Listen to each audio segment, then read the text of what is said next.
aman, tiada bahaya. Sandar, sandar, sandar, sandar pada lengan yang kekal. Sandar, sandar, sandar, selalu aman, tiada bahaya. Sandar, oh sandar, sandar pada lengan yang kekal. Sandar pada lengan yang kekal. Sandar pada lengan yang kekal. Haleluya, puji nama Tuhan.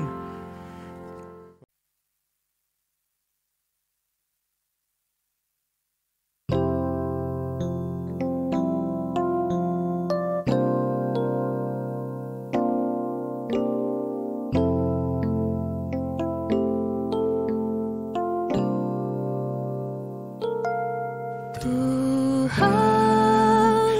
bila hati kawanku terluka oleh tingkah ujarku dan kehendakku jadi panduku,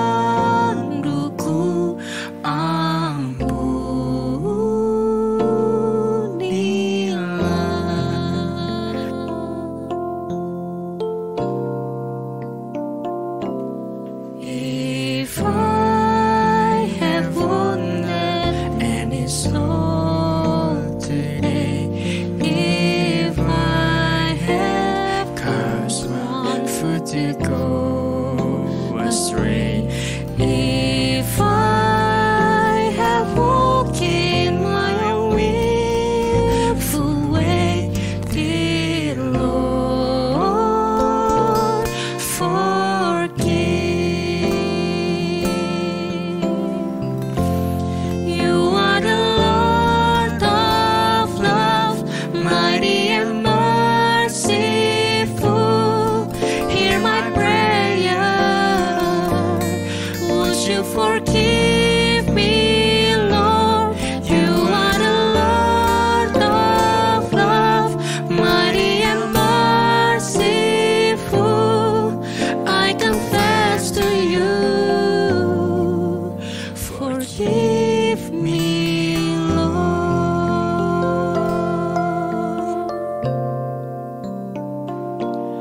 Dan hari ini aku bersembah serta padamu, Bapa, berserah. Berikan daku kasih-Mu mesra. Amin, amin, amin, amin.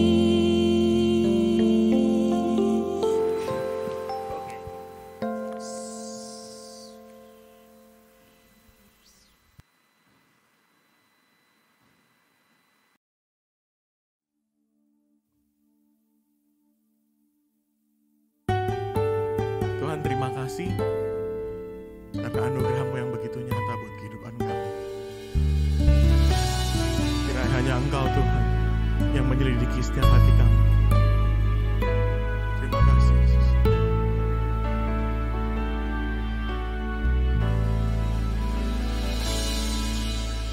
Engkaulah Tuhanku dan Rajaku.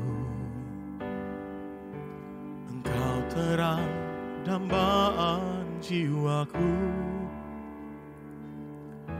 Tiada yang seperti-Mu di bumi dan di surga. Hanya Kau Tuhan yang ku cinta. Oh Tuhan, selidikilah, jagalah hatiku. Apakah aku masih setia kepadamu? Oh Tuhan, tolong hamba merindukanmu selalu, mengasihimu pribadi yang agung.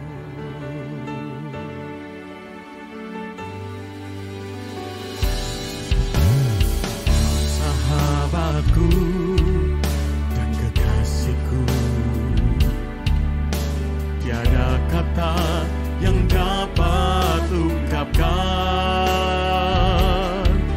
selain ku sembah kau dan memberi hatiku sebagai persembahan yang hidup. Oh Tuhan, sedikilah, jagalah hatiku.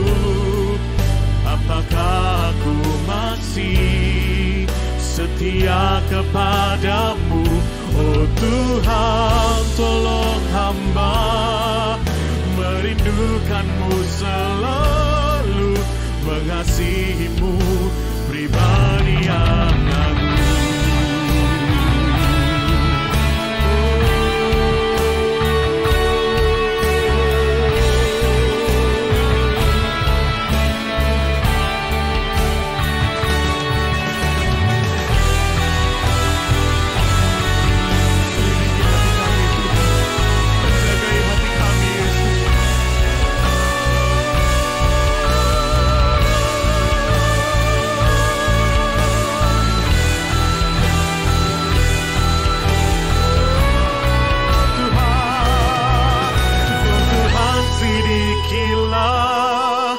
Jagalah hatiku, apakah aku masih setia kepadamu? Oh Tuhan, tolong hamba merindukanmu selalu, mengasihimu pribadi yang agung,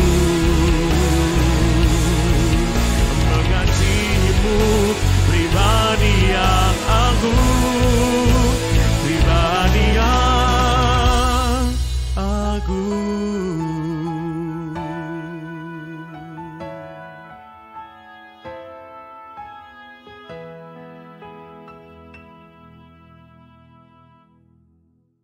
Haleluya. Tuhan, sungguh kami percaya Tuhan bahwa hati kami tenang dekat dengan Engkau.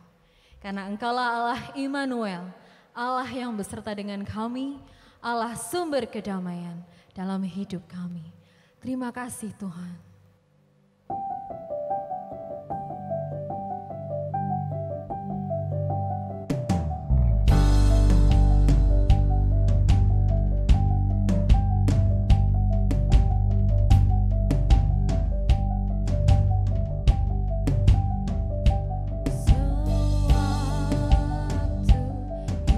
Hidupku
rasakan, Kau buktikan kesetiaan-Mu Tuhan. Engkau Allah Immanuel. Mari bersama serukan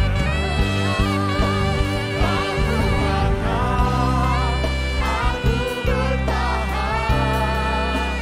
Kau harapan dalam kesesakan. Kau buktikan kesetiaan-Mu Tuhan. Engkau Allah Immanuel.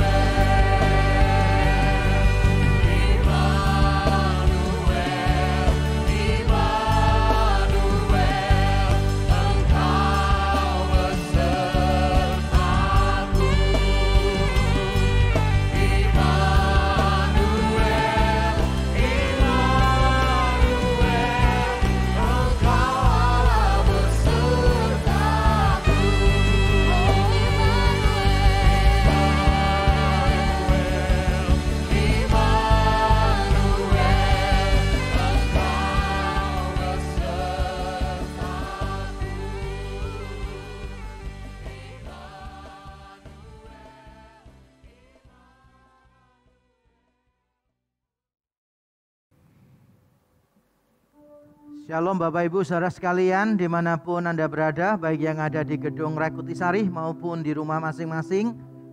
Saya menyambut kita semua untuk beribadah bersama-sama dan kita patut bersyukur karena Tuhan yang memberikan undangan kepada kita supaya kita menikmati persekutuan dengan Allah Tritunggal, pencipta, penebus dan pemelihara hidup kita. Saya mengundang setiap kita untuk bangkit berdiri bersama-sama, kita menyiapkan hati kita di dalam saat teduh, menunjukkan semua dalam diri kita kepada Tuhan. Mari kita mengambil saat teduh di hadapan Tuhan.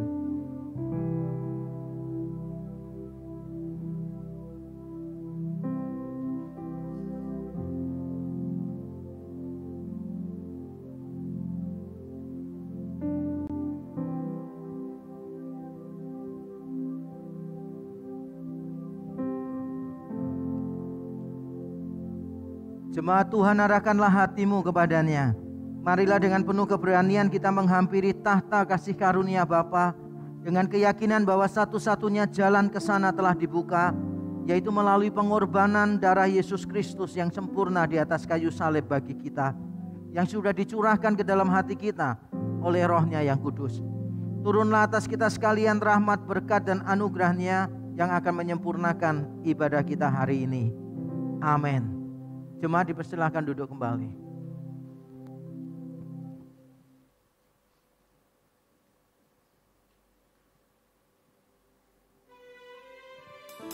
Masuklah, marilah kita sujud menyembah, berlutut di hadapan Tuhan yang menjadikan kita. Bapak Ibu, marilah kita mengambil waktu, mengarahkan hati kita kepada Allah untuk beribadah bersama. Menjulang tak atas bukit kala, terang benderang salib-Mu Tuhanku. Dari sinarnya yang menyala-nyala, memancar kasih agung dan restu.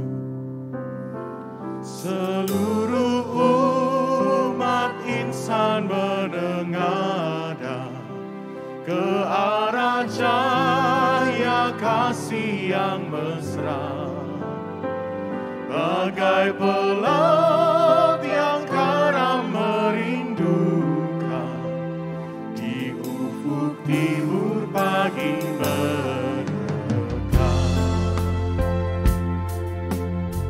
Sebab kita selalu mengingat bahwa kasih Kristus sajalah yang memberikan anugerah bagi kita, mengampuni setiap dosa kita. Salib-Mu Kristus tanda pengasihan, mengangkat hati yang remuk redam, membuat dosa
Selidikilah aku ya Allah, dan kenalah hatiku. Ujilah aku dan kenalah pikiran-pikiranku. Lihatlah, apakah jalanku serong, dan tuntunlah aku di jalan yang kekal. Tuhan, Kau yang mengenal hati setiap kami. Kau yang mengenal pikiran-pikiran kami.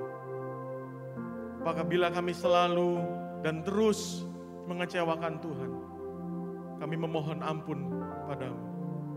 Bapak Ibu, marilah kita mengambil waktu sejenak, mengarahkan hati kita kepada Allah, dan mengakui setiap dosa dan kesalahan kita.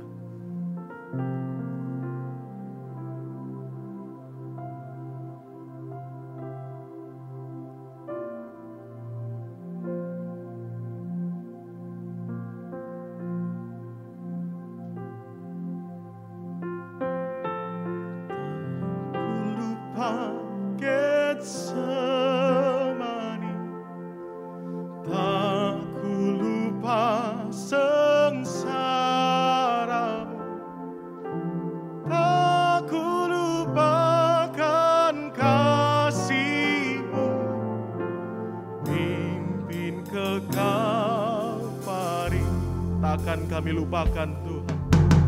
Aku lupa Getsemani, aku lupa sengsaramu, aku lupakan kasih-Mu, pimpin ke Kalvari. Takkan ku lupa Tuhan.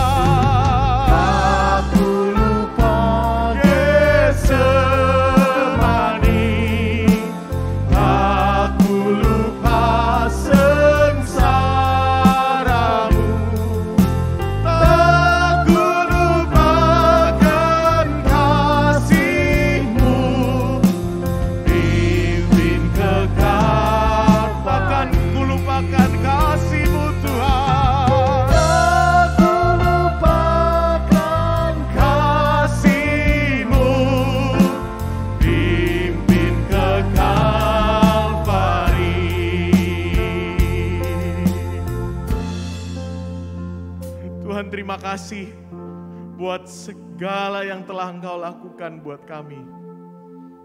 Anugerah-Mu yang nyata bagi setiap kami, Tuhan. Pengorbanan anak-Mu yang tunggal di atas kayu salib tidak akan pernah kami lupakan. Sebab kami yang hina ini menerima anugerah Tuhan, menerima pengampunan yang daripada Allah, menyatu bersama dengan Allah kembali. Kami sungguh bersyukur buat kasih Tuhan bagi setiap kami. Terima kasih Tuhan, terima kasih. Supaya di dalam nama Tuhan kami Yesus Kristus, kami berdoa dan mengucap syukur. Amin. Bapak Ibu, marilah kita berdiri. Kita akan mengikrarkan pengakuan iman Nisea Konstantinopel yang berbunyi demikian. Aku percaya kepada satu Allah, Bapa yang Maha Kuasa, Pencipta langit dan bumi, dan segala yang kelihatan dan yang tidak kelihatan. Dan kepada satu Tuhan Yesus Kristus, satu-satunya anak Allah yang diperanakkan dari Bapa sebelum alam semesta. Allah dari Allah, terang dari terang, Allah yang sejati dari Allah yang sejati. Diperanakkan bukan dicipta, sehakikat dengan Sang Bapa. Oleh siapa segala sesuatu dicipta, yang untuk kita manusia, dan untuk keselamatan kita telah turun dari sorga dan diinkarnasikan oleh Roh Kudus dari anak darah Maria dan dijadikan manusia. Ia telah disalibkan juga bagi kita di bawah pemerintahan Pontius Pilatus. Ia menderita dan dikuburkan, dan pada hari ketiga ia bangkit kembali sesuai dengan kitab suci dan naik ke sorga dan duduk di sebelah kanan Bapa. Dan ia akan datang kembali dengan kemuliaan untuk menghakimi orang yang hidup dan yang mati, yang kerajaannya tak akan berakhir. Dan aku percaya kepada Roh Kudus, Tuhan dan pemberi kehidupan, yang keluar dari Bapa dan Anak, yang bersama-sama dengan Bapa dan Anak, disembah dan dimuliakan, yang telah berfirman dengan perantaraan para nabi. Dan aku percaya satu gereja yang am dan rasuli. Aku mengakui satu baptisan untuk pengampunan dosa, Dan aku menantikan kebangkitan orang mati dan kehidupan di dunia yang akan datang. Amin, amin. Kamu akan kuberikan hati yang baru dan roh yang baru di dalam batinmu. Dan aku akan menjauhkan dari tubuhmu hati yang keras dan kuberikan kepadamu hati yang taat. Sebab Allah telah memberikan kepada kita hati yang baru dan roh yang baru. Untuk itu marilah kita semua bersyukur dan bersuka cita. Sebab rahmat Yesus yang indah bagi setiap kita. Rahmat Yesus yang indah hapuskan dosaku. Tak dapat ku lukiskan dengan pujianku. Dosaku ditanggungnya, jiwaku bebaslah. Rahmat Yesus yang indah menyelamatkanku.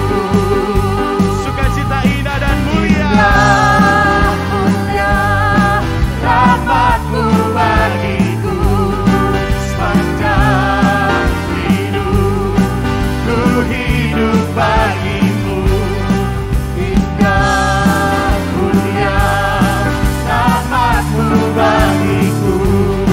Sepanjang hidup, ku hidup bagimu. Undang Bapak Ibu semua untuk kembali menyanyikan lagu pujian ini. Rahmat Yesus yang indah pada yang tersesat.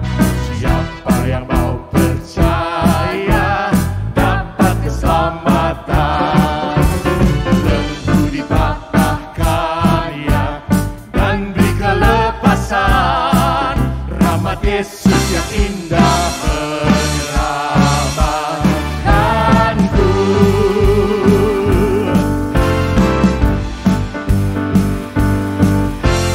Rahmat Yesus yang indah pada yang berdosa. Bersandarkan kuasanya, ku jadi miliknya. Ku diri sentosanya dan berkat yang kekal. Rahmat Yesus yang indah menyelamatkanku. Bersama-sama kita pujikan indah dan mulia. Rahmat-Mu bagiku. Sepanjang hidup, ku hidup bagimu. Indah dan mulia, rahmat-Mu bagiku. Sepanjang hidup, ku hidup bagimu.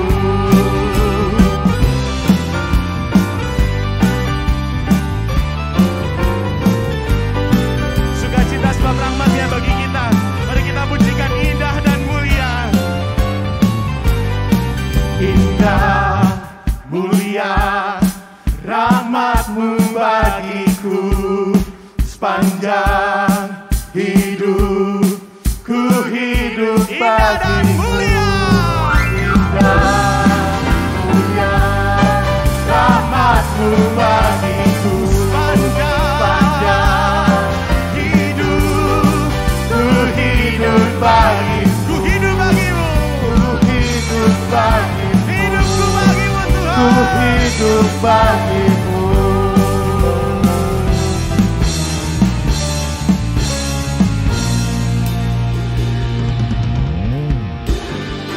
Saudara bagi Tuhan, kemuliaan baginya. Bapak Ibu dipersilakan untuk duduk kembali.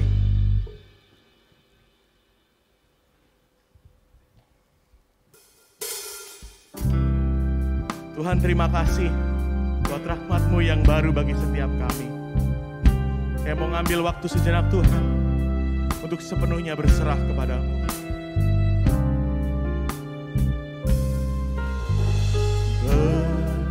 Berserah kepada Yesus, tubuh, roh, dan jiwaku. Ku kasihi, ku percaya, ku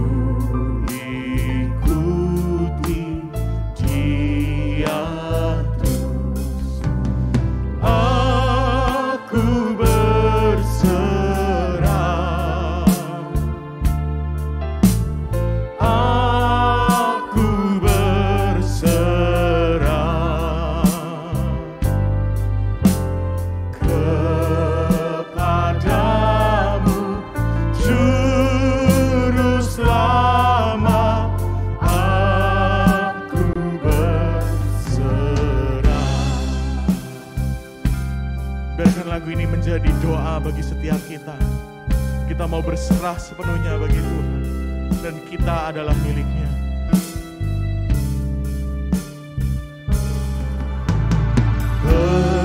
Berserah kepada Yesus, aku jadi milik-Mu.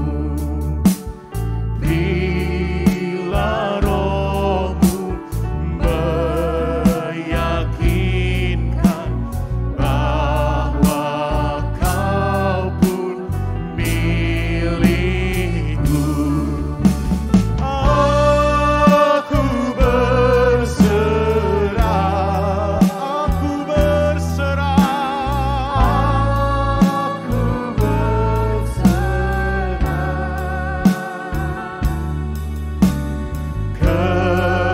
kepadamu, Juru Selamat, aku berserah.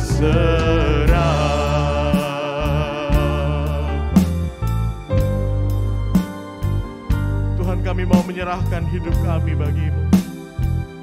Kami mau sadar bahwa kami adalah milik-Mu dan Kau pun milik kami, Tuhan. Kami bersyukur bahwa Engkaulah milik kami yang berharga. Kau Yesus Tuhan yang berarti bagi setiap kami. Mari bersama-sama kita pujikan pujian ini dan bangkit berdiri. Yesus, Yesus, Kau berarti bagiku. Oh Yesus, Yesus, Kau segalanya bagiku. Oh Yesus, Yesus, Yesus,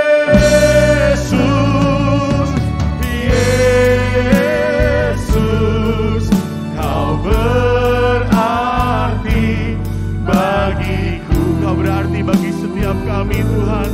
Oh Yesus,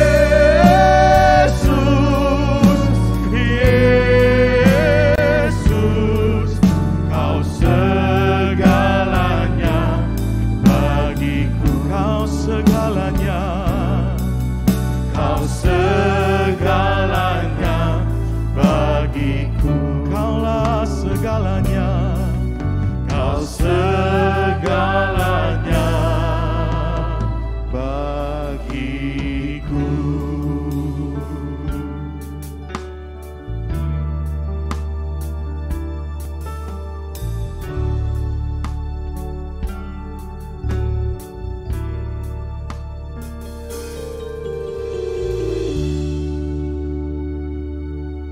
Ya Tuhan, tolonglah kami supaya setiap hari kami semakin melihat keberhargaan-Mu di dalam hidup kami, sehingga kami dimampukan untuk berkata Christ is enough, Kristus cukup bagi kami. Tapi kami menyadari kegagalan kami ya Tuhan, keberdosaan kami, kelemahan kami. Hamba-Mu yang menyampaikan firman dan umat-Mu yang mendengar. Kami semua gagal, kami seringkali menjadikan yang lain yang menentukan siapa kami, menjadikan yang lain untuk menentukan keberhargaan, keamanan, dan kebahagiaan kami. Tuhan ampuni kami, kiranya Kristus terus menerus menjadi yang segala-galanya bagi kami, yang paling berarti bagi kami. Sampai pada satu titik kami berhasil dan rela melepaskan segalanya demi Kristus, karena Kristus pun sudah melepaskan segalanya untuk mendapatkan kami. Kami mau menenangkan hati kami dan pikiran kami. Berbicaralah kepada kami lebih kuat daripada kata-kata hamba-Mu ya Tuhan, lebih daripada apa yang mampu kami doakan atau pikirkan. Bekerjalah, jadikan momen ini momen perjumpaan pribadi kami dengan Tuhan. Bukan sekadar rutinitas kami mendengarkan firman Tuhan, tapi Engkau berbicara kepada kami dan mengubahkan kami, menempelak kami, menegur kami, mengubahkan kami ya Tuhan. Terima kasih, terima kasih. Kami juga menyerahkan untuk adik-adik remaja yang sebentar lagi akan masuk ke kelas mereka masing-masing. Kami berdoa kiranya Tuhan menolong mereka. Supaya pada masa muda mereka benar-benar mendengar Injil dan menerima Injil yang menyelamatkan hidup mereka. Hidup mereka dipersembahkan kepada Kristus yang sudah memberikan hidupnya bagi mereka. Terima kasih untuk semuanya ini, untuk hamba Tuhan dan para pembina remaja kami serahkan ke dalam tangan-Mu. Tuhan tolong mereka juga. Di dalam Kristus Yesus Tuhan kami berdoa dan kami mengucap syukur, menyiapkan hati kami mendengarkan firman-Mu. Amin. Amin. Silakan duduk kembali Bapak Ibu saudara sekalian. Nah, salam sejahtera dalam kasih Tuhan kita Yesus Kristus.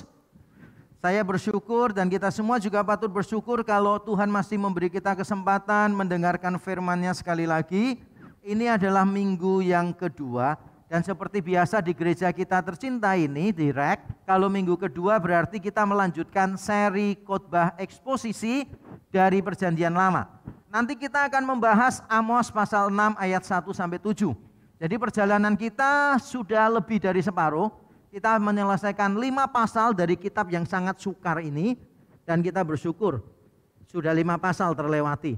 Kita masih punya 4 pasal di depan, dan ini adalah bagian yang pertama dari 4 pasal terakhir yang akan kita bahas. Nah, saya ingin memulai dengan bertanya begini, pernahkah kita mendengar berita ada orang mengalami kecelakaan bahkan kematian di tengah-tengah liburan? Ironis sekali ya, miris dan ironis. Liburan itu sebetulnya seharusnya menjadi tempat orang menikmati kebersamaan, tapi justru di liburan itulah orang kehilangan orang-orang yang mereka kasihi. Sangat miris sekali, karena di tengah-tengah liburan yang seharusnya dipenuhi dengan kebahagiaan, di situ justru ada kesedihan. Saya masih ingat awal tahun 2000-an, saya itu masih tinggal di Pacet, dan pada waktu itu terjadi bencana, yaitu air terjun Pacet. Kalau saya tidak salah 2002, air terjun di Pacet, kolam air panas lebih tepatnya, itu terjadi kecelakaan di sana. Orang sedang enak menikmati air panas di sana, tiba-tiba hujan dari atas, mereka tidak sadari. Hujan datang, airnya begitu banyak dan mereka semua hanyut, menabrak batu dan sebagainya, jatuh ke jurangnya dan puluhan orang meninggal dunia. Mereka tidak sadar ada bahaya di sana. Saya juga mendengar pada waktu saya ada di Sumba, diberitahu di salah satu air terjun di sana, yang saya belum sempat ke sana, diberitahu juga ada orang yang meninggal dunia. Tiap kali pergi ke sana ke air terjunnya harus berhati-hati kalau musim penghujan, karena bentuknya itu lorongnya begini, bagus sekali. Tapi nanti kalau ada curah hujan yang dari atas, itu air benar-benar akan jatuh dalam volume yang begitu besar sekali, Orang kadangkala tidak sadar ada bencana. Saya pernah mendengar bahwa ada orang yang wisuda ke Amerika, anaknya wisuda, satu keluarga datang, setelah wisuda mereka liburan, satu keluarga mengalami kecelakaan. Bahaya kadangkala datang tanpa kita duga. Tapi yang lebih ironis menurut saya adalah ketika ada orang yang justru menantang maut dan akhirnya benar-benar berjumpa dengan maut. Mungkin saudara tahu olahraga apa ini? Ini adalah olahraga yang dikenal dengan nama cliff jumping atau death diving. Jadi mereka lompat dari tebing yang tinggi ke lautan. Tapi ada syaratnya. Kalau kita cuma lompat biasa, turunnya pakai kaki atau tangan duluan, bukan termasuk yang ini. Itu juga saya sudah pernah coba di Sumba. Jadi begitu saya lihat, saya mau lompat gitu kan, saya telepon, Bang dulu. Ini kalau saya mati cicilan rumah gratis otomatis. Gratis, istri saya langsung kasih kekuatan. Ayo Pak, jangan takut. Setelah pengakuan iman rasuli saya langsung lompat gitu kan ya. Itu biasa. Ternyata kalau yang olahraga ini, dia lompat dan jatuhnya itu harus, kalau bukan perut, punggung. Sudah berapa banyak orang mengalami kelumpuhan akibat olahraga ini. Dan tidak sedikit juga yang mengalami kematian. Tapi mereka berani coba sampai 50 meter dan sebagainya. Luar biasa. Ini jangan ditiru. Ini hanya untuk profesional dan yang banyak hutang. Termasuk salah satu boleh mencoba ini. Benar-benar berbahaya sekali. Bayangkan ya, orang sudah tahu itu bahaya, tetap dicoba, akhirnya benar-benar mengalami kematian. Menantang bahaya. Dan itu yang terjadi pada bangsa Israel pada zaman Amos. Mereka juga mengalami hal yang sama. Mereka berpikir keadaan mereka aman-aman saja. Mereka pikir penghukuman Tuhan itu masih jauh. Jadi mereka berbuat dosa semaunya mereka, seolah-olah mereka itu merasa aman. Bahkan mereka melihat begini, rasanya hidup kita kok penuh berkat Tuhan ya. Kita kaya raya, negara kita dalam keadaan yang baik. Tuhan berkenan kok kepada kita. Masa Tuhan akan menghukum kita? Lalu Tuhan memporak-porandakan mereka, supaya mereka sadar bahwa apa yang mereka sedang lakukan tidak memperkenankan hati Tuhan. Nah, mari kita langsung membaca teks kita di dalam Amos pasal yang ke-6 ayat 1-7. Mari kita membaca yang demikian. Celaka atas orang-orang yang merasa aman di Sion, atas orang-orang yang merasa tentram di Gunung Samaria, atas orang-orang terkemuka dari bangsa yang utama, orang-orang yang kepada mereka kaum Israel biasa datang. Menyeberanglah ke Kalne dan lihat-lihatlah, berjalanlah dari sana ke Hamat yang besar itu, dan pergilah ke Gad orang Filistin. Adakah mereka lebih baik dari kerajaan-kerajaan ini? Atau lebih besarkah daerah mereka dari daerahmu? Hai kamu yang menganggap jauh hari malapetaka, tetapi mendekatkan pemerintahan kekerasan. Yang berbaring di tempat tidur dari gading, dan duduk berjuntai di ranjang.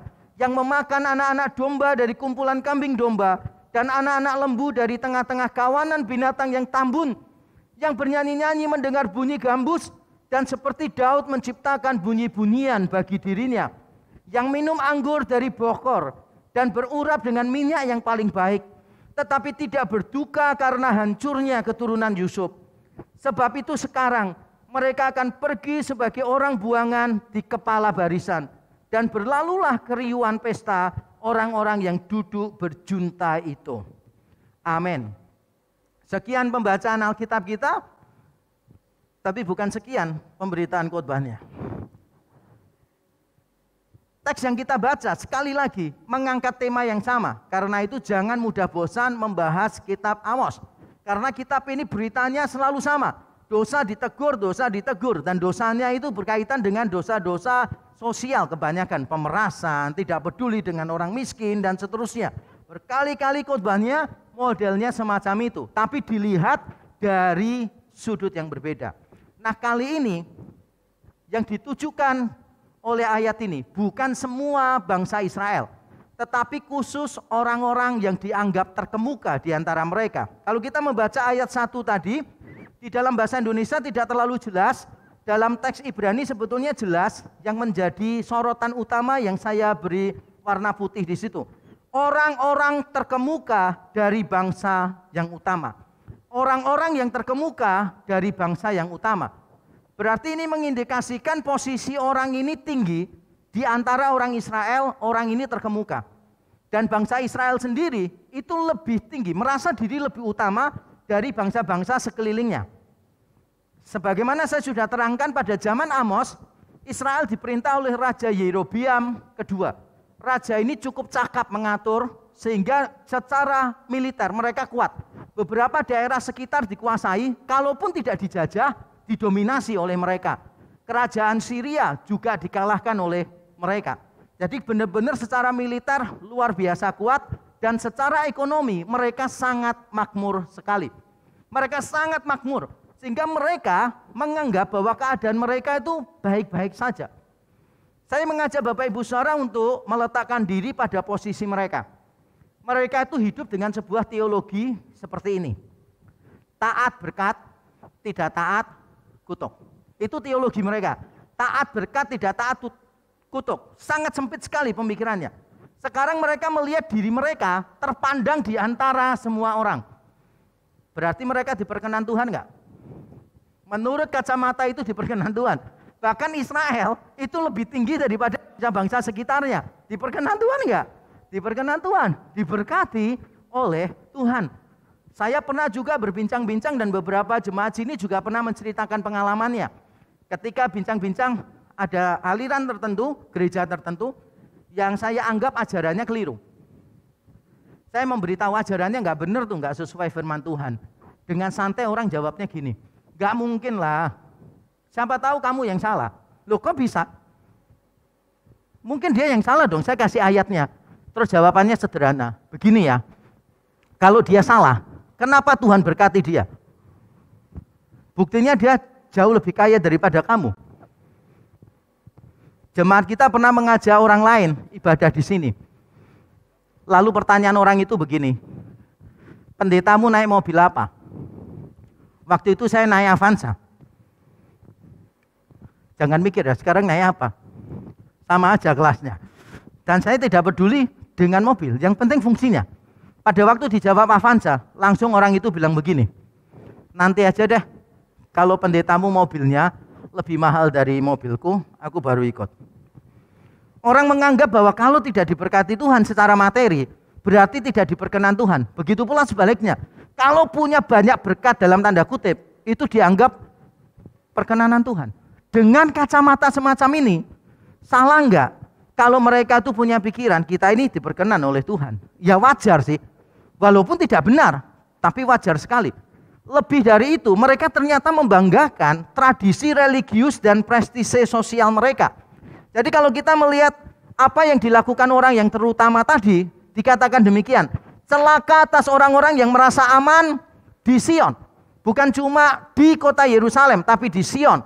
Atas orang-orang yang merasa tentram di Gunung Samaria. Jadi bukan cuma di kota Samaria, tetapi di Gunung Samaria.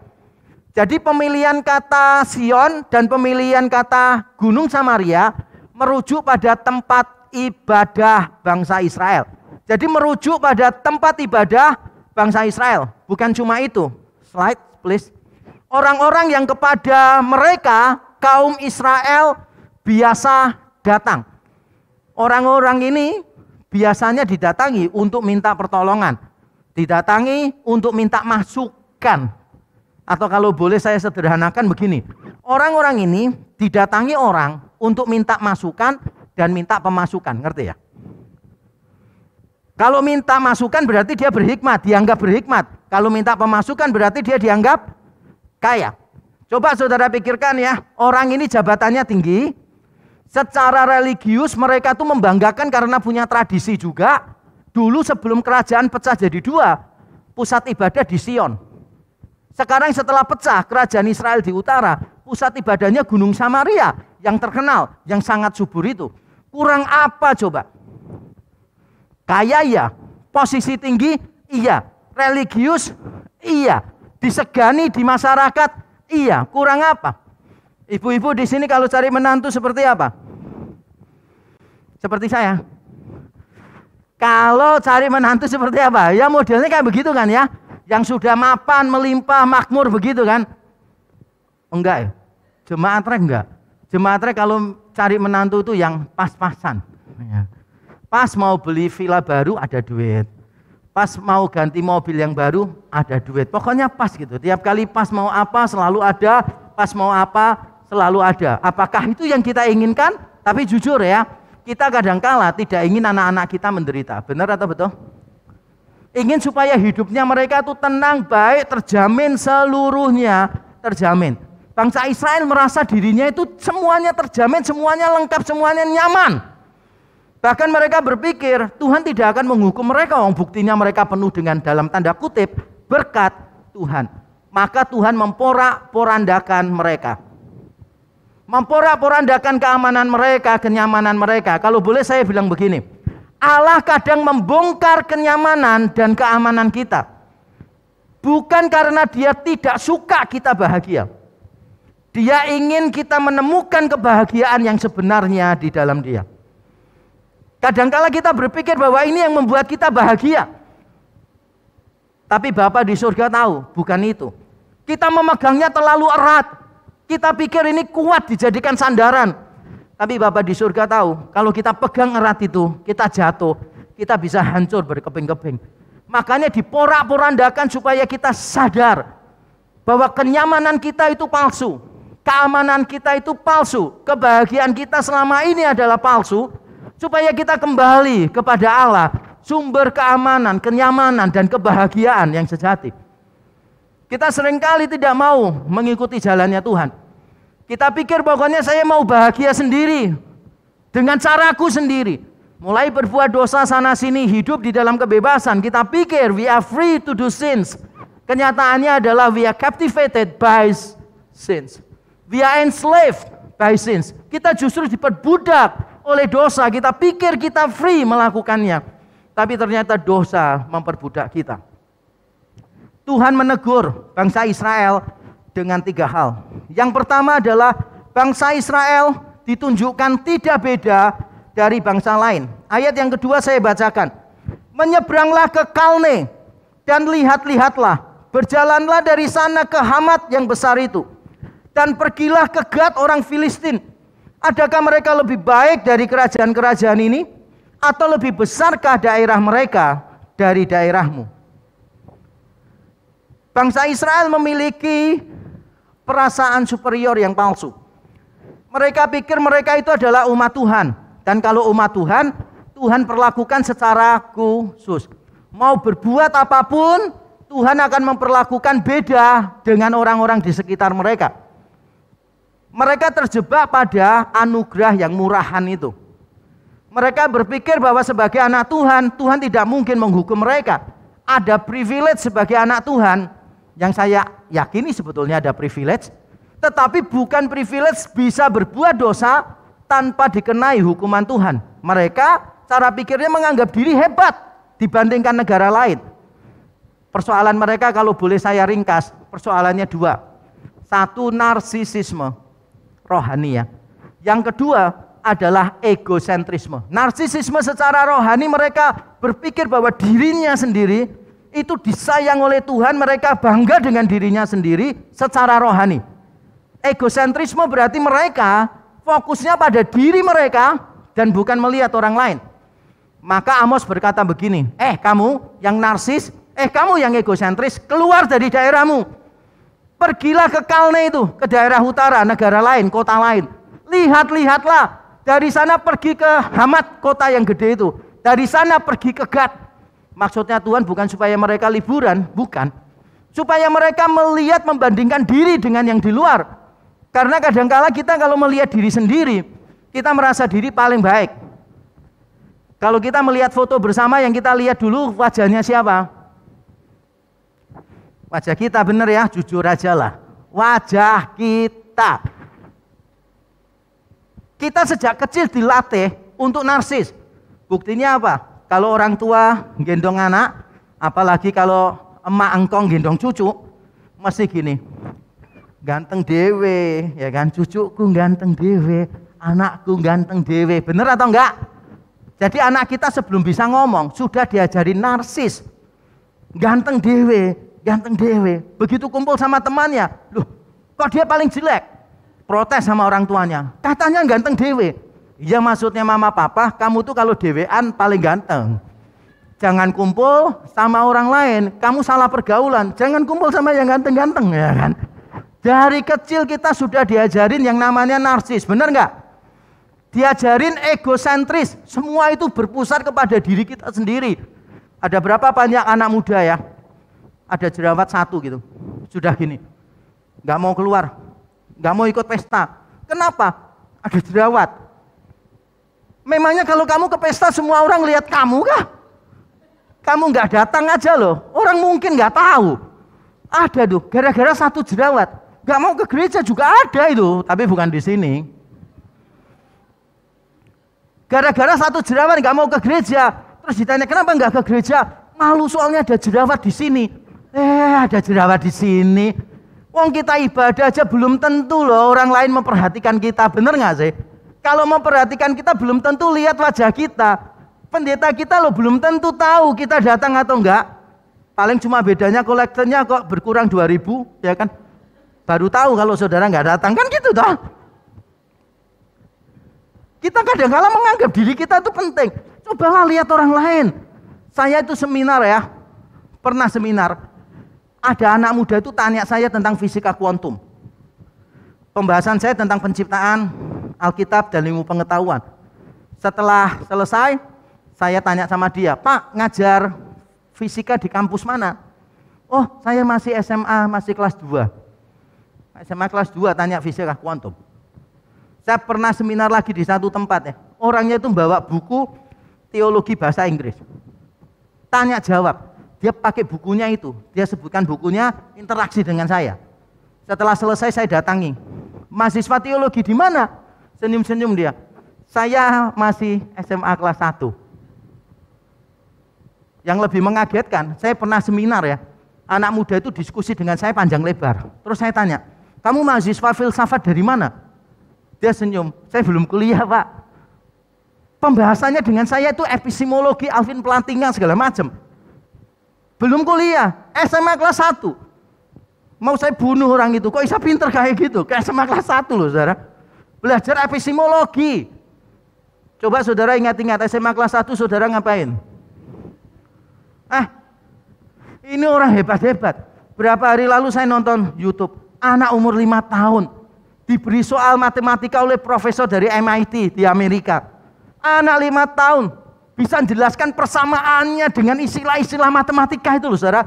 Jadi kita ini kalau mau menyelesaikan ini ada 3 cara. Harus ini dulu, ini. Tapi persoalannya kalau ini kita belum tahu yang X-nya ini apa. Jadi untuk tahu X-nya kita harus membuka gini-gini terus. 5 tahun. Jelaskan gitu. Saya sampai mau bunuh diri kali ini saudara. Hidup kok rasanya nggak adil gitu. Ini anak 5 tahun. Coba ingat, saya dulu waktu 5 tahun kayak apa? Saudara 5 tahun ngapain? Buang ingus saja nggak pecus, ngerti nggak sih? Saya umur 5 tahun loh, buang ingus saja masih nggak bisa. Kalau gini taruh sini, bener ya? Ngambil gini taruhin di kantong. Udah lapar ya? Kita ini kadang-kala menganggap diri terlalu pintar. Karena kita tidak terekspos dengan hal-hal yang di luar sana. Bangsa Israel juga sama. Merasa dirinya itu paling hebat. Makanya Tuhan bilang, hancurkan narsisismemu, hancurkan egosentrismu. Tapi saya lihat orang-orang tua juga kadang-kala menumbuhkan benih-benih narsisisme. Kebanyakan kita gitu. Saya ngomong dengan anak saya, kalau mereka menang lomba, saya tidak akan taruh di medsos. Saya sudah kasih tahu anak saya tidak taruh di medsos. Karena nggak ada alasannya. Terima kasih Tuhan anakku juara. Terima kasih kan lewat doa cukup ya. Mengapa lewat medsos? Kecuali kalau ada cerita yang saudara mau bagi di situ. Yang memberkati orang lain. Misalnya anak saudara minder, anak saudara nggak percaya diri dan sebagainya. Lalu melalui semua proses itu, akhirnya dia berani mencoba. Dan akhirnya dia bisa juara. Kecuali ada ceritanya yang memberkati orang lain. Saudara buat aja di medsos. Tapi saya melihat beberapa orang suka pamer gitu. Anaknya juara ini dimasukin, juara ini dimasukin. Nanti pas juara balap karung, panjat pinang, apa nggak ada yang masuk di medsos. Saya bisa bayangkan anaknya itu yang nggak dimasukkan medsos gara-gara tidak menang olimpiade ilmu, tidak menang kesenian piano. Bisa sakit hati loh dengan orang tua. Tapi itulah kita justru menumbuhkan itu.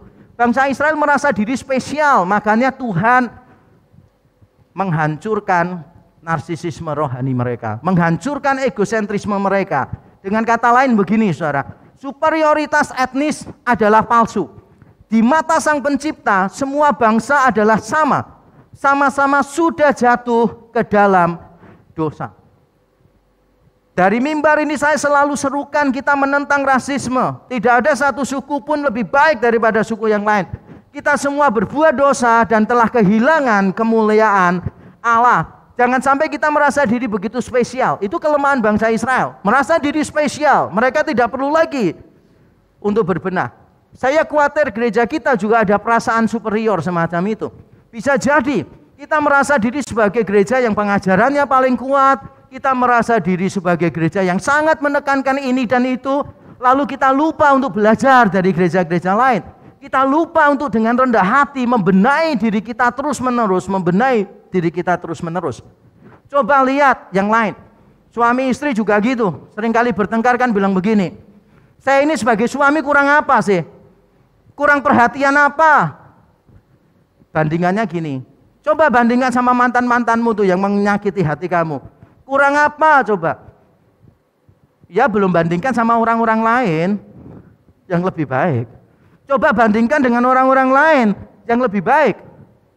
Kita kadang-kadang merasa diri sudah cukup baik, ngerti nggak sih? Itu persoalan kita, sehingga kita nggak bisa bertambah baik karena kita sudah merasa diri lebih baik. Saya juga ada perasaan saya sebagai suami, saya juga cukup perhatian kepada istri saya, tapi ternyata setelah saya melihat beberapa pasangan lain, saya kaget. Pasangan lain itu lebih perhatian kepada istri mereka. Saya jujur ya, Saya tuh bukan naturnya misalnya jalan istrinya saya pegang gitu kan. Saya pegang istri gitu itu jarang. Kecuali di mall pas dekat dengan toko yang mahal, itu berarti saya pegang. Supaya jangan sampai masuk. Tapi di luar itu ya saya biarin jalan. Tapi saya lihat ada jemaat di sini tuh perhatian banget. Jadi lagi jalan bareng gitu, ada tangga gitu kan, mau lewat tangga. Suaminya bisa nungguin istrinya, terus dipegang gitu loh. Nanti pas jalan gitu, keluar dari bangunan gitu, jalanannya agak bergeronjal gitu kan ya, bergelombang. Dia nungguin istrinya digandeng gitu. Terus lihat, kalah ini gembalanya memang. Lihat orang lain tuh kadang lebih baik dari kita. Jangan merasa diri cukup baik. Itu yang pertama, bangsa Israel lebih baik dari bangsa lain. Yang kedua, teguran Tuhan adalah ini. Bangsa Israel itu mempercepat hari penghukuman. Ayat 3-6 itu intinya begini.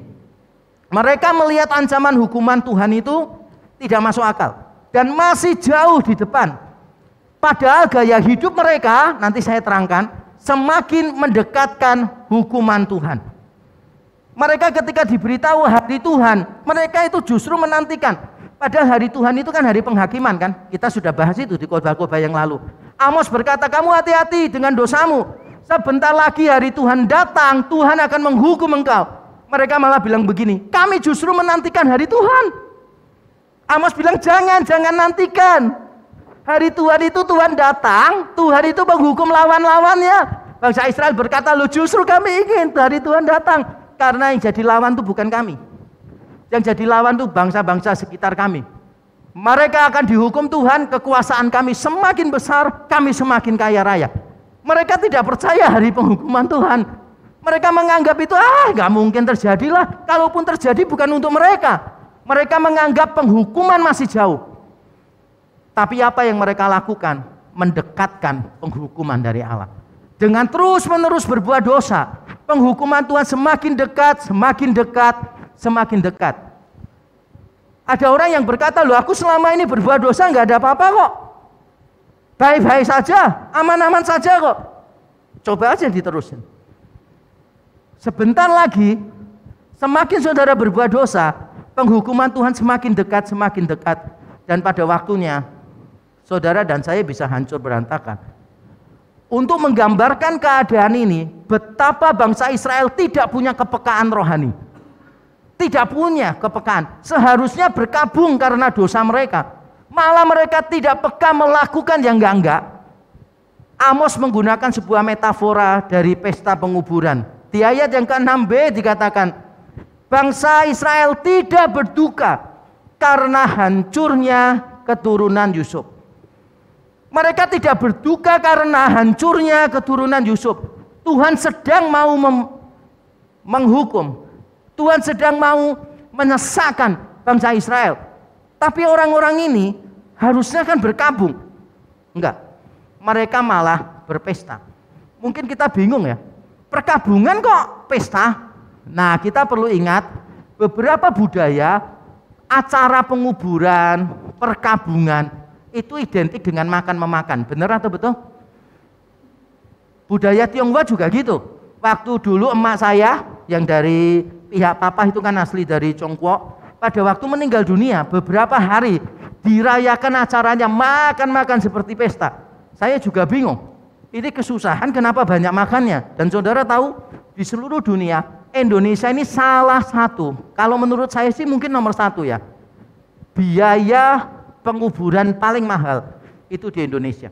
Di beberapa suku di Indonesia, kalau sudah namanya ada keluarga yang mati, mereka itu nangisnya 2 kali. 1 nangis karena kehilangan orang yang dikasihi, 2 nangis karena kehilangan banyak duit. Karena kalau meninggal itu berarti harus potong lembu, potong babi, potong macam-macam, menyediakan pesta. Apalagi kalau dia tinggi jabatannya, bukan ekonomi, nggak peduli mereka tinggi ekonomi atau enggak. Yang penting tinggi jabatan, berarti pestanya semakin gede.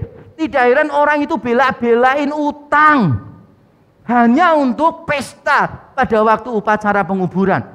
Dan orang-orang yang datang juga santai aja. Tiap kali ada orang mati kelihatannya berkabung, tapi sebetulnya bersukacita. Itu artinya makan.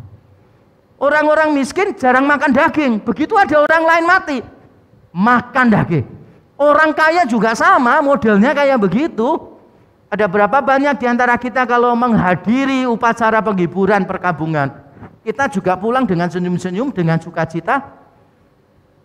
Kita merasa bahwa makanan yang disediakan oleh pihak tuan rumah, kalau Surabaya di Adi Jasa, bener ya? Makanan di situ kadangkala lebih enak daripada yang ada di rumah, bener atau betul? Kasih amplop 20.000, makannya sampai nambah-nambah 6 porsi, terus dihitung-hitung untung banget ya gitu, enak lagi kan. Terus telepon istri sama anak-anaknya, kamu nggak kesini sekalian tah gitu, bawa Tupperware ya gitu. Wah luar biasa ya, Indonesia banget, plus 62 banget ya. Mereka ini justru pesta di tengah perkabungan, dan bagaimana cara mereka merayakannya? Berlebihan banget. Coba kita lihat dan bandingkan dengan diri kita ya. Dikatakan begini, yang berbaring di tempat tidur, itu dipan lebih tepatnya, bukan tempat tidur, dari gading, bahannya dari gading, dan duduk berjuntai di ranjang. Ranjang itu sofa. Jadi ini dipan dari gading. Dipannya aja membutuhkan binatang tertentu, yaitu gajah. Gadingnya diambil untuk buat dipannya. Kalau kita juga ada binatangnya, tapi kutu tinggi dan sebagainya ya di tempat tidur. Yang pernah miskin dan tempat tidurnya dari kapuk pasti mengerti maksud saya. Yang tidak pernah susah nggak ngerti maksud saya. Kita tidur tiba-tiba kok kayak mimpi gitu kan ya. Dicubitin orang satu kampung, emak-emak lagi arisan gemes sama kita, dicubitin, bangun kok nggak ada apa-apa dan nggak mimpi. Kok tiba-tiba rasanya gatal semua. Kita pikir kuasa kegelapan, enggak, itu kutu-kutu yang sembunyi di bawah tempat tidur dari kapuk itu, dari kapas itu. Kalau nggak pernah susah nggak ngerti deh omongan saya, pasti nggak ngerti. Mereka dipannya aja loh dari gading. Coba saudara bayangkan, tempat tidur saudara paling mahal berapa sih? Ini dari gading mahal banget. Dan sofanya itu dia bisa taruh kakinya dengan santai. Wah, permadaninya bagus luar biasa. Atau dengan kata lain begini, ini pesta dengan lokasi yang terbaik. Kalau sekarang ada semua rebutan di sana untuk foto dan taruh di Instagram. Bukan cuma itu, makanannya coba lihat. Yang memakan anak-anak domba dari kumpulan kambing domba dan anak-anak lembu dari tengah-tengah kawanan binatang yang tambun. Jadi mereka makanannya tuh yang terbaik. Bukan cuma binatangnya tambun, banyak lemaknya. Zaman dulu kalau banyak lemak itu bagian yang terbaik gitu loh saudara. Jadi bukan cuma binatangnya banyak lemaknya tambun, tapi itu dari anak-anak. Anak-anak lembu, anak-anak domba, itu dagingnya empuk, paling enak itu di situ. Pernah saudara makan daging kerasnya setengah mati, dikunyah 32 kali, tetap aja gak bisa habis-habis, gak bisa hancur-hancur, cuma bisa diserep-serep gitu tak.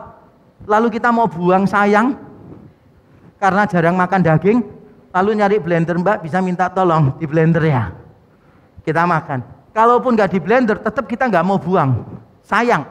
Ambil minum, taruh, ditelan. Karena susah dapatkan daging. Dan orang Indo itu saya perhatikan lucu kalau makan steak yang mahal. Ini saya kasih tahu saudara cara makan steak ya, yang mahal ya. Sorry kalau yang murah-murah saya nggak terbiasa. Kalau yang mahal itu caranya begini, saudara. Kalau yang mahal, kalau daging yang saudara pesen itu mahal, jangan ditambahin yang macam-macam, jangan digoreng tepung misalnya. Untuk apa? Kalau digoreng pakai tepung itu ya cari daging yang nggak terlalu mahal lah, yang harganya biasa. Kalau mau ngirit, dagingnya minta yang sedikit, tepungnya yang tebel. Jadi nanti saudara akan makan tepung rasa daging ya. Kalau stiknya itu sudah mahal, nggak usah pakai macam-macam, bahkan tidak usah pakai bumbu macam-macam. Kenapa? Supaya saudara bisa menikmati tekstur dagingnya itu.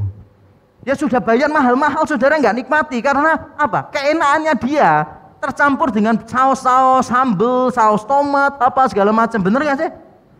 Kalau mau pakai gitu-gitu, itu untuk daging yang kurang enak, kasih banyak sausnya. Jadi nanti ditanya orang enak, sausnya enak, ya. Dagingnya tetap nggak enak. Ya itu cara makannya, banyak orang nggak tahu. Ini ya makan enak banget. Saya pernah ditraktir makan orang di Jakarta. Duduk lihat menu, kaget ya. Paling murah, ini padahal 10 tahun lalu kurang lebihnya ya. Paling murah ya, 350.000. Terus akhirnya saya pilih itu, sungkan saya. Saya pilih itu. Begitu datang, sakit hati saya. Kecil segini. 10 tahun lalu 350.000, dagingnya cuma segini. Saya bayangkan ya, beli ke pasar, beli daging, dimasak, dimakan sendiri, itu nggak habis-habis. Saya pernah ditraktir makan orang kaya, 1 set 2,5 juta. Ada spaghetti, ada macam-macam, 1 set 2,5 juta. 3 minggu saya nggak BAB, saudara. Nggak ke kamar mandi, eman, saudara. Sayang banget, harganya mahal, 2,5 juta. Kadang ya orang tuh kayak begitu ya, makanannya begitu mahal, sampai kita mau makan itu loh, sampai sungkan mau makan. Apalagi kalau sudah makan enak mahal loh, terus disuruh doa. Yang disuruh doa itu pendeta. Waduh, paling nggak enak. Doanya gini, Tuhan, di depan kami Tuhan sudah menjaga makanan yang enak. Kami berdoa Tuhan, teringat untuk para misionaris yang tidak bisa makan di pedalaman, untuk anak janda yatim piatu yang kekurangan makan. Udah selera makan saya hilang semua, saudara. Rasanya kayak rasa bersalah gitu loh, saudara. Kenapa sih kalau pas enak doanya gitu? Kalau pas nggak enak itu loh doanya gitu, supaya kita lebih bisa kayak simpati gitu kan. Sana nggak enak, sini juga nggak enak gitu. Ini makanannya enak, doanya gitu kan rasa bersalah sih. Enak jadi nggak enak gitu loh, saudara. Sungkan sama Tuhan, ya mau ngunyah aja sampai sungkan ya. Nambah dosa, tiap kali ngunyah nambah dosa gitu. Ini makanannya keren, bukan cuma makanannya, musiknya juga. Yang bernyanyi-nyanyi, ayat 5, yang bernyanyi-nyanyi mendengar bunyi gambus. Dan seperti Daud menciptakan bunyi-bunyian bagi dirinya. Mereka tuh dengan kata lain kalau dalam teks Ibraninya, mereka itu menganggap dirinya seperti Daud. Mampu memainkan dengan baik dan mampu menciptakan aransemen yang baik. Saya bersyukur saya sudah beritahu di gereja ini lagu-lagu himne di aransemen dengan sangat baik. Saya bersyukur, suka saya dengarkan aransemen-aransemennya yang indah. Orang-orang pada zaman Israel lebih hebat lagi, menciptakan alat musik, memainkannya, menaikkannya pada level yang berbeda. Mereka menciptakan hal-hal yang baru dalam bidang musik. Sudah pesta, ada musiknya lagi. Aduh, enaknya luar biasa ya. Bayangkan ya, udah makanannya enak, lokasinya bagus, ada musiknya yang terbaik. Pernah saudara ada di pesta, kemudian ada selebriti yang suaranya enak nyanyi, pernah nggak sih? Nggak pernah. Pernah lah, saya diundang berapa kali wedding, manggil Glenn Fredly lah ya kan, manggil Bunga Citra Lestari, penyanyi dari luar negeri dan sebagainya gitu kan. Wah, saya nonton seneng banget. Wah, Bunga Citra Lestari, BCL nyanyi gitu kan. Dan duduk saya kan dekat juga. Saya ngomong sama istri saya, aku tak video dari dekat ya BCL. Jangan Pak, sungkan Pak, kamu pendeta Pak, ngawur aja. Nanti dilihat banyak orang gitu. Akhirnya saya enggak. Setelah saya enggak, pendeta-pendeta udah duluan semua ngambil di sana, saudara. Ternyata pendeta-pendeta tahu barang bagus juga ya. Saya enggak dapat posisi akhirnya, ya udah saya tetap duduk aja di situ ya. Saya nantikan jadi Doris nanti nyanyi atau Ebit GAD ya, baru nanti saya maju ke sana. Yang muda-muda yang enggak kenal nama itu bersyukurlah, berarti masih muda ya. Kalau yang kenal Dol Sumbang ya, jadi Doris gitu, tahu ya? Enggak kenal? Obi Mesa ya kan? Panca Bonda gitu, jangan pura-pura nggak ngerti ya. Endang Estaurina ya kan gitu. Kaya semuanya kaya ya. Oke, berikutnya gini. Yang minum anggur dari Bokor. Minum anggur dari Bokor. Bokor tuh tahu? Anggur kan biasanya dari cawan toh. Bokor itu tempatnya itu loh. Jadi ngambil, minum langsung gini loh. Minumannya tuh melimpah anggurnya. Bukan cuma dari cawan. Kita aja makan, nyari minum aja mesti nyari minum ya, mesti lewat kanan gini. Angka dulu, jangan nama. Lihat kanan angka, turun, yang paling murah apa minumannya. Wah dapat free, pesen ini aja. Wah air panas untuk nyuci sendok garpu itu loh. Yang penting free kan. Kalau kesukaan saya apa? Kalau minum mesti teh. Pesen teh, sebelum pesen tanya dulu. Ini bisa refill ya? Bener ya? Bisa ngisi free flow ya? Oh iya, bisa gitu. Oh iya, pilih yang ini ya. Wah, tehnya pertama kali keluar tuh coklat gitu. Diisi sudah 5 kali, jadi kuning muda kayak chamomile gitu kan ya. Terakhir ngisi lagi, nggak ada rasanya. Untuk minum obat kolesterol dan sebagainya sekalian. Diisi sampai berapa kali, bikin malu. Minuman aja bikin malu, bener ya? Benar atau betul? Ini orang-orang di sini minumnya melimpah dan mereka tuh berurap dengan minyak yang paling baik. Minyak yang paling baik, bayangkan, parfum yang paling baik. Dan jangan salah ya, budaya dulu dengan sekarang beda. Budaya dulu, minyak kalau terbaik, baunya tuh semerbak di ruangan. Kalau sekarang enggak, parfum yang paling mahal, orang enggak bisa bau. Kalau pas-pasan gini baru bau. Itu berarti parfumnya mahal. Sungguhan. Kalau saudara pakai parfum ya, jarak 3 meter orang sudah dengar, sudah bisa cium. Orang mikirnya gini, parfum apa nih? Kan biasanya gini, bau apa nih? Parfum itu kalau mahal ya, lewat gini baru tercium wanginya. Kalau orangnya belum masuk, baunya sudah masuk. Itu bukan parfum, pewangi ruangan ya. Bukan parfum. Mereka kurang apa coba? Lokasi terbaik, makanan terbaik, musik terbaik, minuman terbaik, parfum terbaik. Hebat ya. Mereka berpesta di tengah perkabungan. Mereka tidak sadar bahwa hidup mereka itu sedang dekat dengan hukuman Tuhan. Tapi mereka malah berpesta dalam dosa, berpesta dalam kemewahan, berpesta dalam kenyamanan, seolah-olah Tuhan tutup mata. Tuhan tidak pernah tutup mata. Apa yang kita lakukan semakin mendekatkan kepada hukuman Tuhan. Yang terakhir saudara, teguran Tuhan untuk bangsa Israel adalah ini.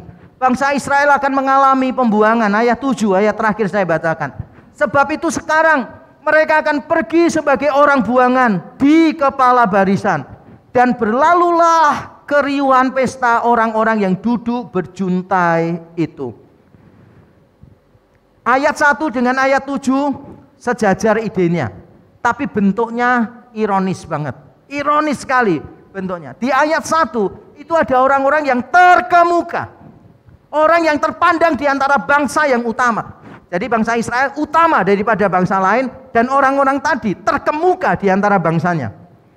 Yang terjadi di ayat 7 apa? Tuhan balikkan keadaannya. Bangsa Israel kalah jadi bangsa tawanan. Bangsa Israel akan dibuang. Dan pada waktu dibuang, prosesi pembuangannya itu terjadi. Yang paling depan adalah orang yang sama, yang tadi duduk paling depan di ayat nomor 1. Biasanya kita mendengar the first will be the last. Tapi ayat ini mengajarkan kepada kita the first will be the first. Nomor 1 secara sosial di ayat pertama akan menjadi yang nomor 1 di barisan pembuangan. Dan ini ironis sekali, saya bacakan untuk saudara. Keramaian pesta akan digantikan dengan keramaian prosesi pembuangan. Sama-sama rame. Sebagaimana orang-orang kaya di Israel menikmati pesta di atas penderitaan banyak orang, demikian pula musuh-musuh mereka akan melakukan hal yang sama. Bangsa Israel akan tertawan dalam diam, sementara musuh-musuh mereka akan berpesta dengan gembira. Selama ini bangsa Israel suka keriuhan, suka semuanya yang serba meriah. Dan Tuhan bilang begini, oke, kalau kamu suka berada di tempat yang meriah, aku taruh kamu di tempat yang meriah. Tapi bukan pesta. Prosesi pembuangan. Ketika para tawanan dirantai dan tergantung bangsa masing-masing yang menawan. Kalau bangsa Asyur lebih parah lagi. Bangsa Asyur menyiksa, bangsa Babel juga menyiksa. Ada beberapa penemuan arkeologis, orang dikasih kail, bibirnya dikasih kail gini semua. Jadi kalau ada yang lari, nggak bisa. Dia akan robek dari bawah sampai ke atas, dari atas sampai ke bawah. Masing-masing dikasih kail. Ada beberapa yang kulitnya diambil apa segala macam. Ada beberapa orang yang pokoknya harus jalan diseret oleh binatang, oleh kuda. Kalau nggak kuat jalan, ya berarti ininya hilang. Kalau ditempelkan di sini, berarti daging sebelah sininya hilang. Ditempelkan di punggung, ya punggungnya akan hilang. Dia harus jalan cepat ikuti. Rame suasananya, rame karena bangsa yang menang. Mereka nyanyi-nyanyi. Sama suasananya, ada nyanyian, pesta ada, ini juga ada. Rame, sana pesta ada, pembuangan juga ada. Di pesta orang-orang tadi mendapatkan tempat yang paling terhormat. Sama nanti di prosesi pembuangan, mereka juga dapat tempat yang paling terhormat dalam tanda kutip, yaitu di barisan depan. Tuhan tidak main-main. Tuhan tidak main-main. Saya akan berkata begini, hukuman yang serius menyiratkan keseriusan Allah dalam menangani dosa. Tidak ada seorang pun yang dikecualikan dan dikhususkan. Pola kerja Allah sama untuk semua orang. Hukuman Tuhan serius, dan itu menunjukkan betapa seriusnya dosa. Kalau dalam kalimat saya sering berkata begini, saudara. Seandainya dosa tidak seserius seperti yang kita kira, maka Allah tidak akan mengutus anaknya untuk menyelesaikannya. Saya ulang sekali lagi. Seandainya dosa tidak seserius seperti yang kita kira, Tuhan tidak akan mengutus anaknya untuk menyelesaikannya. Kalau dosa kita tidak serius, Tuhan tutup mata udah beres. Kalau dosa kita tidak serius, Tuhan pilih orang lain untuk menyelesaikan. Fakta bahwa Tuhan mengutus anaknya sendiri, Tuhan memberitahu kita, dosa kita serius, dosa kita serius. Tuhan akan mengejar kita, menghancurkan kita. Tapi kita bersyukur Tuhan kita bukan Tuhan yang suka berhenti pada penghukuman. Tuhan menyediakan pengampunan bagi setiap kita yang mau bertobat. Mari kita membaca kalimat ini bersama-sama sebagai penutup khotbah saya. 1, 2, 3. Salib Kristus adalah tempat pertemuan sempurna bagi keadilan dan kebenaran, kuasa dan hikmat, kemurahan dan belas kasihan Allah. Pada salib itu kita melihat bahwa Tuhan tidak selalu menuntut setimpal dengan kesalahan kita.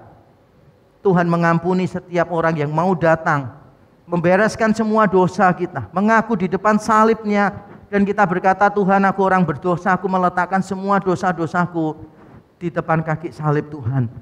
Tuhan akan mengampuni kita. Tuhan akan mengubahkan kita menjadi orang yang baru. Jangan sampai kita kalah dan berkata, gak mungkin aku sudah terlanjur rusak, aku gak mungkin lagi diubahkan, aku aja jijik dengan diriku sendiri, dan I don't know what to do dengan hidupku ini yang sudah rusak begini. Tapi hari ini kalau Bapak Ibu Saudara di sini dan dimanapun mendengarkan khotbah ini, bukan kebetulan. Apapun dosa kita, saya juga orang berdosa, saya tidak lebih baik dari saudara. Mari kita datang di depan salib Tuhan, menyerahkan semua dosa kita, mohon pengampunannya dengan serius, dan minta Roh-Nya yang kudus memampukan kita berjalan dari satu kekudusan kepada kekudusan yang lain. Mari kita tunduk kepala, kita berdoa. Kami datang kepadamu ya Tuhan. Mohon ampun, hamba-Mu yang menyampaikan dan umat-Mu yang mendengar. Kami adalah orang-orang yang berdosa, orang-orang yang bebal, orang-orang yang bodoh di mata-Mu. Kami seringkali mengejar kenyamanan diri kami sendiri. Kami tidak peduli dengan isi hati Tuhan. Kami tidak peduli dengan perasaan Tuhan. Bahkan kami menganggap remeh karena kami merasa kami aman di dalam anugerah. Padahal anugerah itu adalah anugerah yang murahan, yang bukan dari Tuhan. Kami selama ini bersembunyi di balik semua jargon teologi kami. Kami orang pilihan. Tuhan pasti akan mengampuni kami. Anugerah Allah berlimpah untuk orang berdosa. Semakin banyak berbuat dosa, semakin banyak anugerah Tuhan. Tuhan ampuni pikiran-pikiran kami yang terkutuk, pikiran-pikiran yang merendahkan kasih karunia yang sempurna di atas kayu salib. Kami datang kepadamu membereskan. Hamba-Mu yang menyampaikan dan umat-Mu yang mendengar, kami semua orang berdosa. Kami berlutut di depan salib-Mu saat ini Tuhan. Forgive us, O Lord. Have mercy on us, have mercy on us. Kami orang-orang yang berdosa. Kalau bukan karena kesabaran-Mu ya Tuhan, kami tidak tahu kondisi kami sekarang seperti apa. Kami bersyukur kami punya Allah yang sabar dan berlimpah kasih setia. Kami datang mohon ampun. Ubahkanlah kami, beri kami kekuatan untuk hidup dari satu kekudusan kepada kekudusan yang lain. Terima kasih Tuhan. Di dalam Kristus Yesus kami berdoa dan bersyukur. Amin. Tuhan memberkati kita.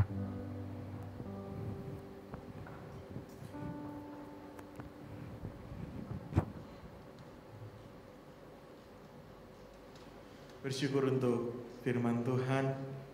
Bapak, Ibu, dan saudara sekalian, tiba saatnya untuk kita memberikan persembahan. Persembahan dapat diberikan melalui transfer di rekening yang ada di layar Bapak Ibu, maupun juga melalui QR Code. Dan bagi Bapak Ibu yang ada di tempat ini, dapat memberikan persembahan melalui amplop yang sudah disediakan dan memasukkan dalam kotak persembahan setelah ibadah selesai.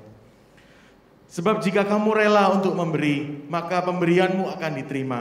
kalau pemberianmu itu berdasarkan apa yang ada padamu, bukan berdasarkan apa yang tidak ada padamu. Mari kita memberi dengan sukacita dan juga dengan sukacita bekerja bagi Dia. Haleluya.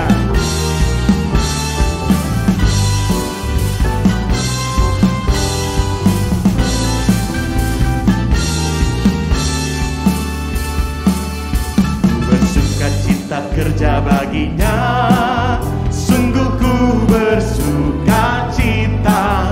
Ada sukacita dalam hatiku, ku bekerja baginya.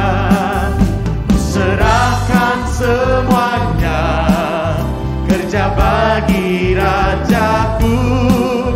Ada damai sukacita, ku bekerja baginya.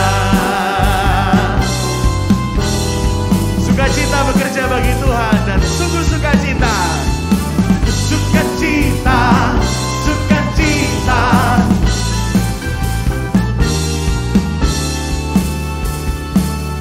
Ku bersukacita kerja baginya, sungguh ku bersukacita.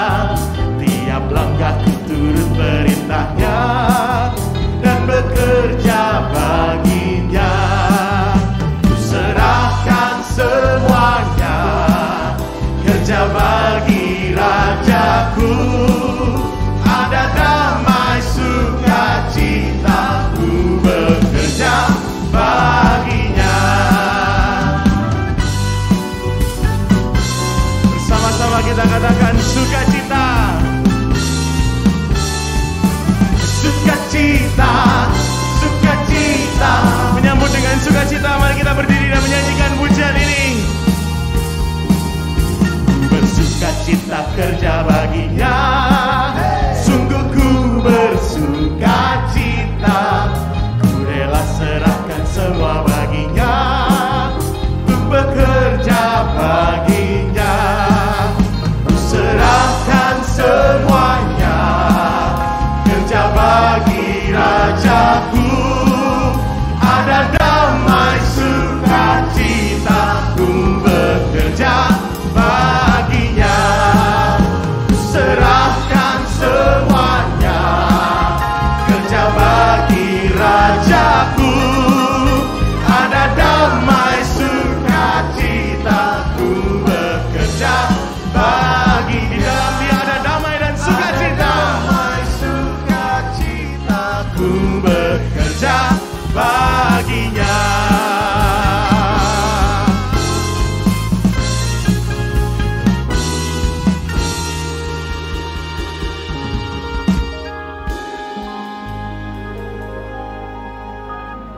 Syafaat kita kepada Tuhan. Bapa di surga, kami bersyukur kami bisa memberi sesuatu kepada Tuhan. Kami menyadari semua yang kami punya kami terima dari Tuhan. Engkaulah pemilik segala sesuatu dan kami hanyalah penata layan yang Tuhan percaya untuk mengelola. Kiranya Tuhan terus menolong kami supaya kami menjadi pengelola yang baik dari harta yang Tuhan sudah titipkan kepada kami. Kami bersyukur kami masih memiliki sesuatu untuk diberikan kepada Tuhan. Bersyukur untuk kesempatan yang Tuhan beri kepada kami. Bersyukur untuk kemauan, kerinduan yang Tuhan taruh dalam hati kami. Sehingga kami bisa berpartisipasi di dalam pekerjaan Tuhan. Baik di gereja ini maupun di ladang misi. Kami bersyukur ya Tuhan untuk kesempatan ini. Kami juga ingin menyerahkan untuk persiapan memasuki kenormalan baru di tahun depan. Kami tahu bahwa banyak negara sudah mulai menyiapkan diri pandemi menjadi endemi. Mereka mulai menata semua kehidupan termasuk masalah perekonomian. Secara khusus kami berdoa kiranya Tuhan menolong para pemimpin negara di seluruh dunia supaya mereka bisa menyikapi efek domino dari pandemi ini. Kami menyadari efeknya masih terus akan berlangsung. Karena itu kami berdoa tolonglah negara-negara ini ya Tuhan. Banyak negara yang berhutang begitu banyak karena mereka harus menangani masalah pandemi, harus menopang gerakan ekonomi di negaranya masing-masing.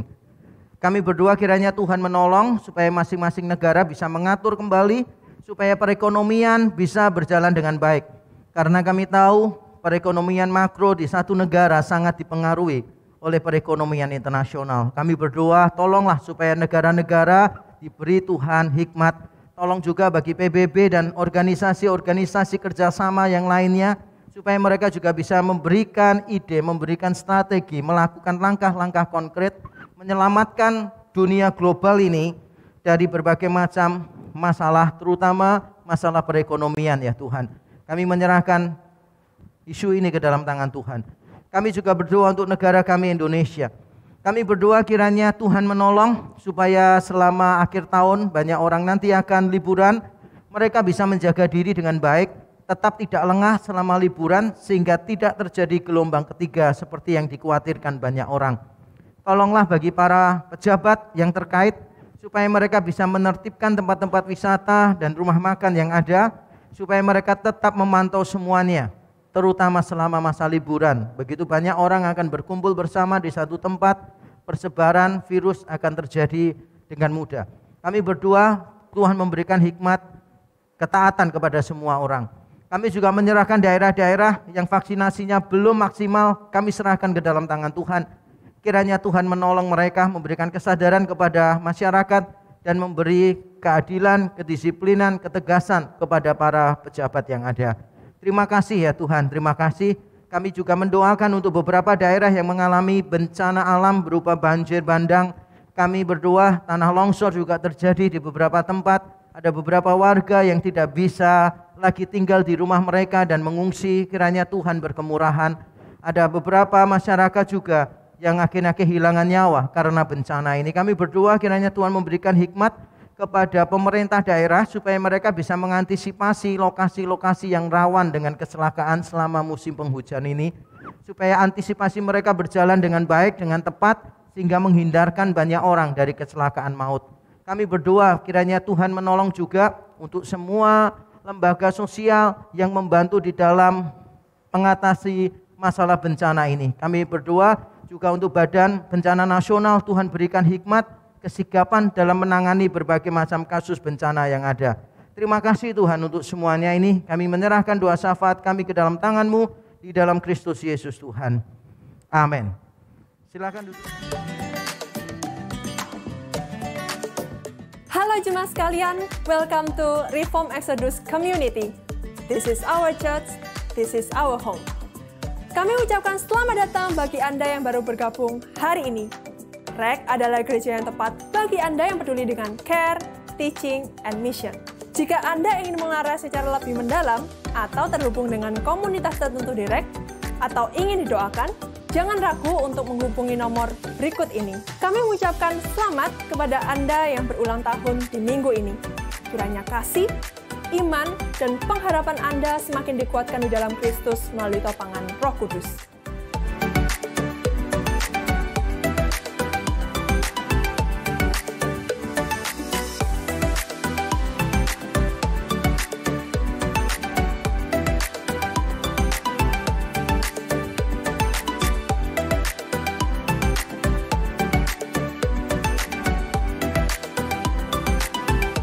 Mari meluangkan waktu beberapa menit untuk mendoakan dan mengucapkan selamat kepada jemaat REK yang berulang tahun di minggu depan.